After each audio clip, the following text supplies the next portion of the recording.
চলো অনেক দিনের পুরনো একটা গাছ রিপোর্ট করে নিই। এটা হচ্ছে ব্রাজিল পাথেওস। তো আমি এটাকে এই নীল কালার পটটাতে লাগাবো, যার কারণে এর মধ্যে থাকা সিঙ্গানিয়ামটাকে বের করে আমি এই মাটির পটে আপাতত রেখে দিলাম। দেন আমি এটাকে খুলে নিচ্ছি। এটা আমি ছোট্ট একটা কাঠিং কিনেছিলাম, এটা হচ্ছে ব্রাজিল পাথেওস। তো ছোটো কাটিংটাকে আমি প্রথমেই এই পলিতেই লাগিয়েছিলাম, সেই পলিতে আজও আছে, মনে হয় 2 বছর বা 3 বছর হয়ে গেছে।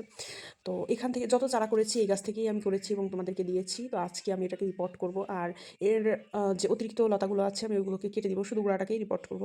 আর এই যে অতিরিক্ত লতাগুলো, এগুলো থেকে কিন্তু চারা করা যাবে, প্রত্যেকটা পাতা থেকে একটা একটা করে চারা করা যাবে, পাতার যে গোড়াটা ওখান থেকে আর কি।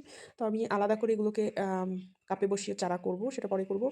এটাকে আগে রিপোর্ট করি। আর আমি কিন্তু মাঝখানে এটা চারা একবার বসিয়েছিলাম, কিন্তু হয়নি আমার। দেখো এখানে একটা জেব্রিনাও পেয়েছি আমি, যেটাতে ভেরিগেশন আছে সাদা, আর বাকিগুলো সবুজ হয়ে গেছে।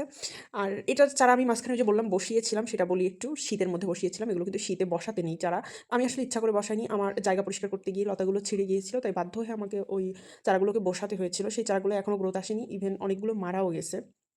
তো এটাকে আমি এখন রিপোর্ট করে দিচ্ছি নর্মাল মাটির সাথে গোবর সার মিক্স করে, এবং সাথে কিছু ধানের চিরা, আর কোনো কিছু দেইনি। এখন পাথেওসের মিডিয়া অনেক রকমই আছে, তোমরা ইউটিউব সার্চ করলে পেয়ে যাবা, বাট আমি ওরকম দেই না। আমি এই নর্মাল এইভাবেই করি। আমার ম্যাক্সিমাম গাছেই হচ্ছে সব নর্মাল মিডিয়া দিয়ে করা, আমি আসলে সব কিছু সম্পর্কে ভালো জানিও না। আর আমি বাদবাকি যে লতাগুলো আছে ওগুলোকেও সেম এই একই মিডিয়াতে অন টাইম কাপে পরে বসিয়ে দিয়েছি। আর শীতকাল যেহেতু চলে গেছে, তোমরা যারা পাথেওস রিপোর্টিং করতে চাচ্ছ অথবা চারা করতে চাচ্ছ, চাইলে এখন করতে পারো। এখন মোটামুটি উপযুক্ত সময় বলা যায়।